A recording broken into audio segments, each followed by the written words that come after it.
Hello, world. Today is Wednesday, February 25th, 2026. This is a science show. I'm Theodore Parker, coming to you from Lexington, Kentucky, on the East Coast of the United States. Speaking of the weather, today here in Lexington, the high will be 53, 55. And currently it is 46 and feels like 39. Tomorrow it'll be 52, possibility of rain this evening and tomorrow morning. And Friday it will be 63 degrees. There are reports of New York being snowed in. Massachusetts is experiencing waves from the northeaster pummeling its shores. The temperature today will be like 9 degrees higher than yesterday. The AQI is good. And UV index is low. Wind, 15 miles per hour. AQI is moderate at 83. Pollen, none. Sunrise today was at 7:14 a.m. Sunset will be at 6:27 p.m.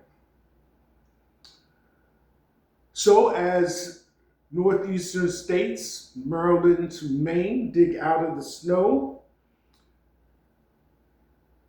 we proceed through our week.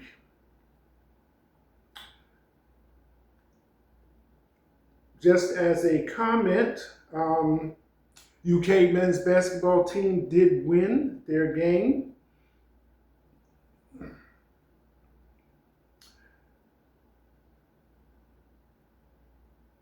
And they are probably happy for that after a few losses. That's the weather for this area.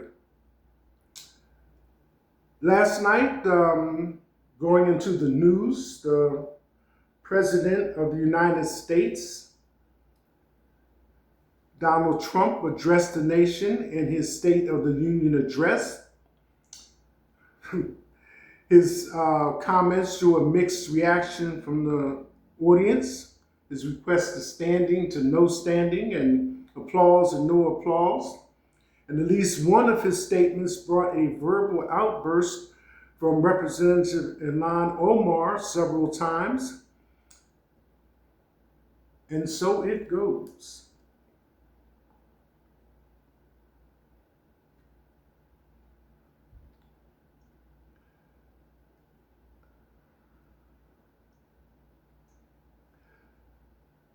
I wanted to share some things with you.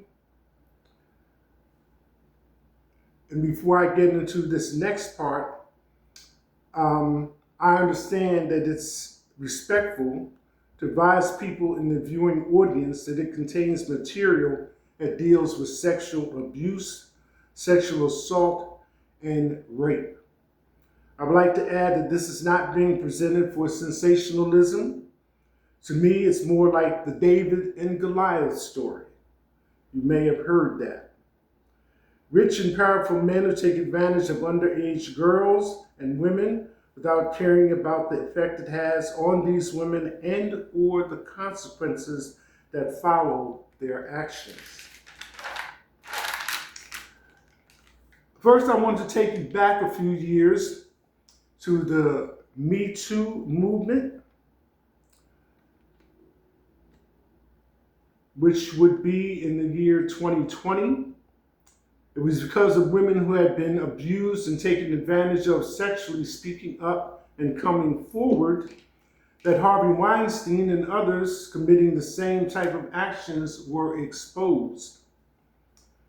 The article that I want to share with you is titled #MeToo 5 years later.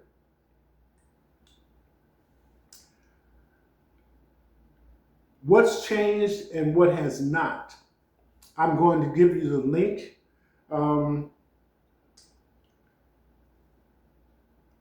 Articles entitled Lisa King by Lisa King, CBC News, posted October 30, 2022, 4 a.m. Eastern Daylight Time. Last updated November 1, 2022. There is a video that's included in the article entitled The Me Too Movement Legacy, 5 years after it began, dated October 31, 2022. This article has an audio feature that's estimated at 9 minutes. So I will play it for you now. The video portion you can access at your convenience. #MeToo 5 years later, what's changed and what hasn't? Advocates working to end sexual violence say there's still much work to be done. Lisa Shing, CBC News, posted October 30th, 2022, 4 a.m. Eastern Daylight Time. Warning, this article contains references to sexual abuse and may affect those who have experienced abuse or know someone affected by it. 5 years ago, Alyssa Milano put out a call.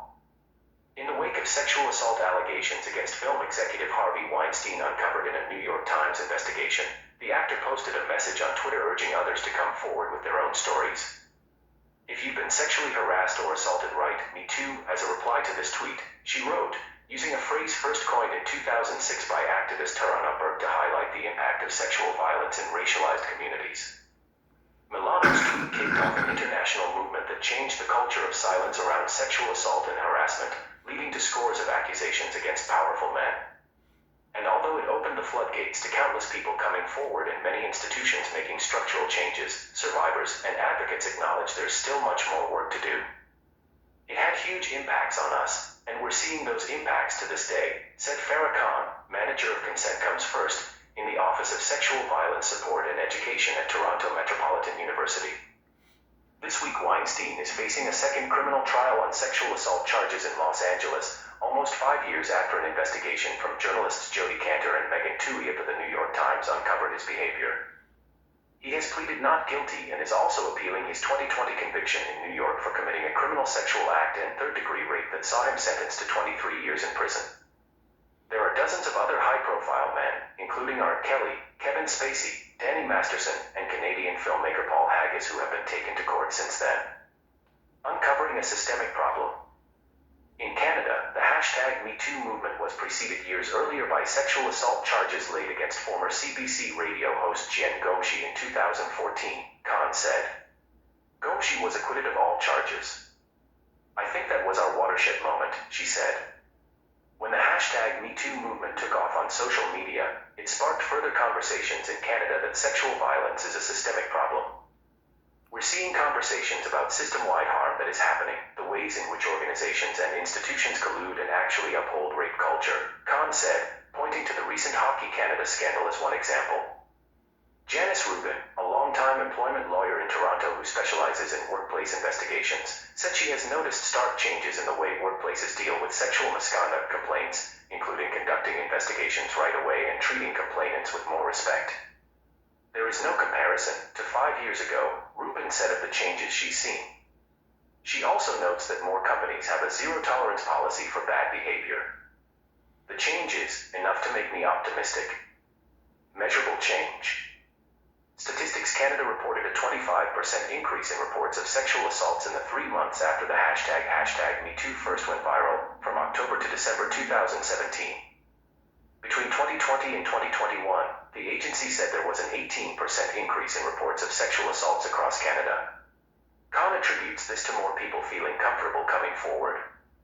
Victories have also been recorded in the justice system, like in Prince Edward Island, which earlier this year became the first province to pass a bill stipulating that non-disclosure agreements, NDAs, can only be part of a settlement in a discrimination or harassment case, including sexual misconduct, if the person bringing forward the allegation wants it there.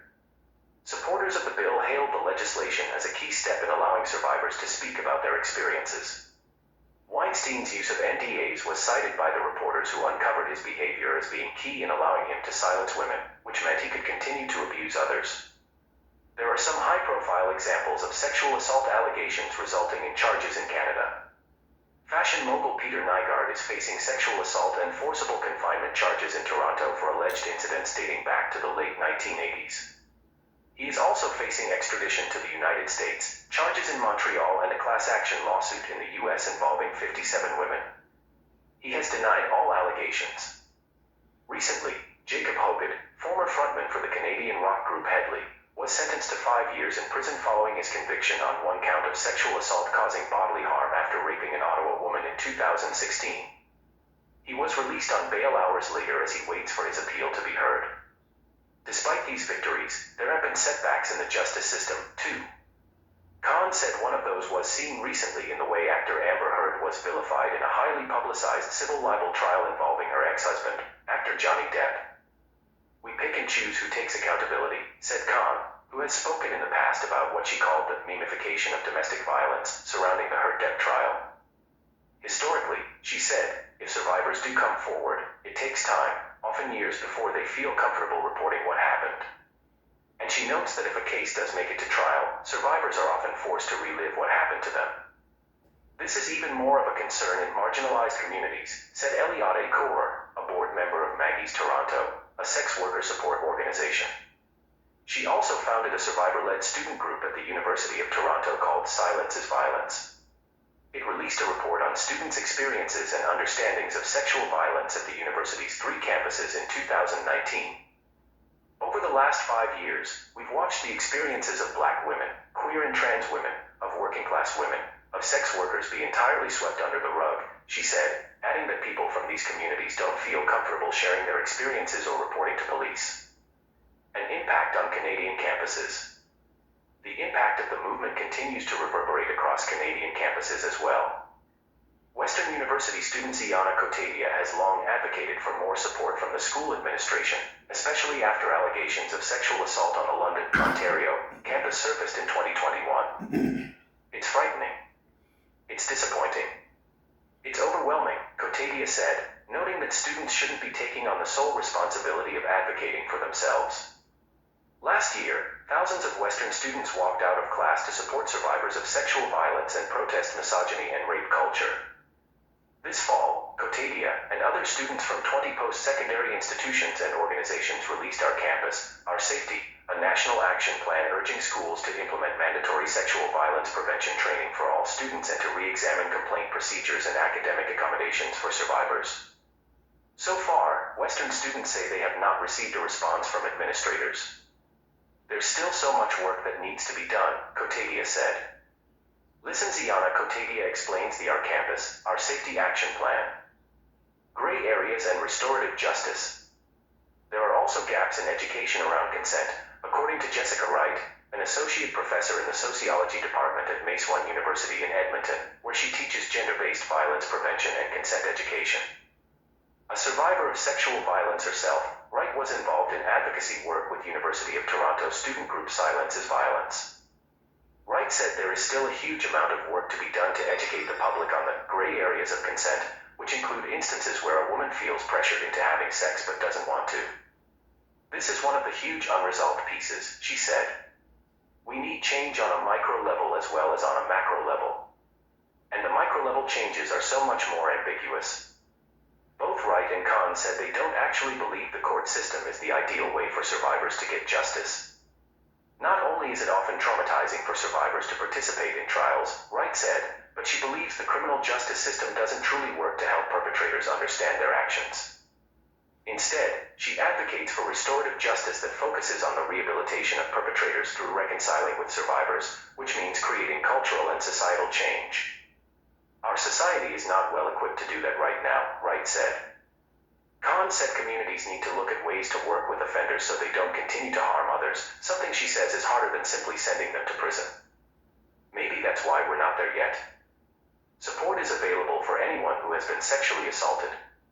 You can access crisis lines and local support services through this Government of Canada website or the Ending Violence Association of Canada database. If you're in immediate danger or fear for your safety or that of others around you, please call 911.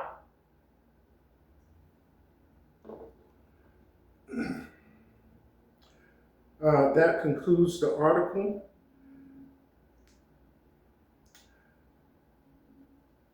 I would also like to mention, I add that to this article about the Me Too movement.